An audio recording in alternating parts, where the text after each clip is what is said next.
দিল্লির হৃদয় কাঁপানো এক রহস্যময় নাটকের পর্দা উঠতে না উঠতেই নামিয়ে নেওয়া হলো।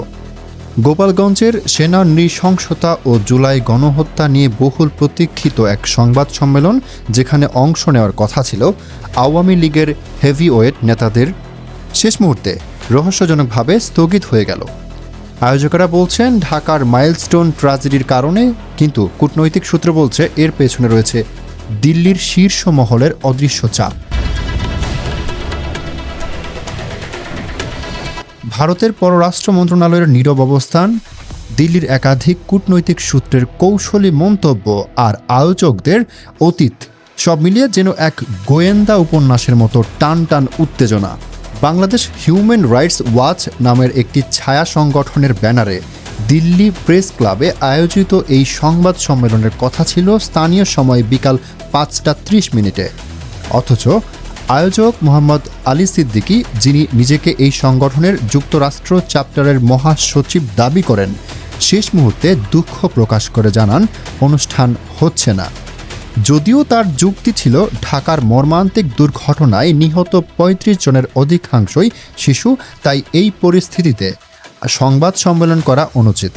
কিন্তু কূটনৈতিক মহল বলছে ভিন্ন কথা। আলোচিত এই সংবাদ সম্মেলনে উপস্থিত থাকার কথা ছিল আওয়ামী লীগের বেশ কয়েকজন প্রভাবশালী নেতা ও সাবেক মন্ত্রীর, যেমন ওবায়দুল কাদের, আসাদুজ্জামান খান কামাল, জাহাঙ্গীর কবির নানক, ডক্টর হাসান মাহমুদ ও নৌফেল। হিন্দুস্তান টাইমসের রিপোর্ট অনুযায়ী এদের মধ্যে কয়েকজন ইতিমধ্যেই দিল্লিতে পৌঁছে গিয়েছেন। ফলে প্রশ্ন উঠছে, সব আয়োজন সম্পন্ন হওয়ার পরও কেন এমন আকস্মিক স্থগিতাদেশ?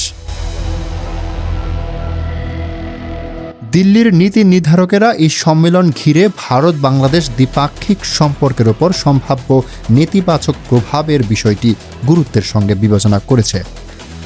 ভারত সরকার স্পষ্ট জানিয়ে দেয় তারা বাংলাদেশের কোনো নির্দিষ্ট রাজনৈতিক পক্ষকে সমর্থন করে না। তাই প্রাথমিকভাবে সম্মেলনের বিষয়ে দিল্লির সবুজ সংকেত থাকলেও পরে তা নিরুৎসাহিত করা হয়। মোহাম্মদ আলী সিদ্দিকীর ব্যাকগ্রাউন্ডও এই নাটকীয় মোড়ের অন্যতম কারণ হতে পারে।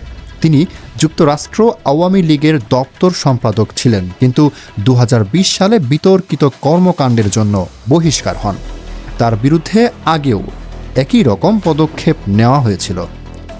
সবচেয়ে রহস্যজনক বিষয়, বাংলাদেশ হিউম্যান রাইটস ওয়াচ নামে কোনো সংগঠনের অস্তিত্ব বাংলাদেশের মানবাধিকার মহলে খুঁজে পাওয়া যায়নি। সুপরিচিত মানবাধিকার কর্মীরা জানিয়েছেন তারা এমন সংগঠনের নামই শোনেননি।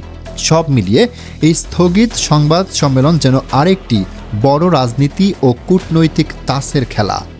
একজন বহিষ্কৃত নেতার ছায়া সংগঠন, সেনা নৃশংসতা নিয়ে বিতর্ক, ভারতের কূটনৈতিক নিষ্ক্রিয়তা আর হেভিওয়েট নেতাদের উপস্থিতি, সব মিলে ঘটনা যেন এক টান টান চমকপ্রদ থ্রিলার। দর্শক, ধন্যবাদ এতক্ষণ সাথে থাকার জন্য।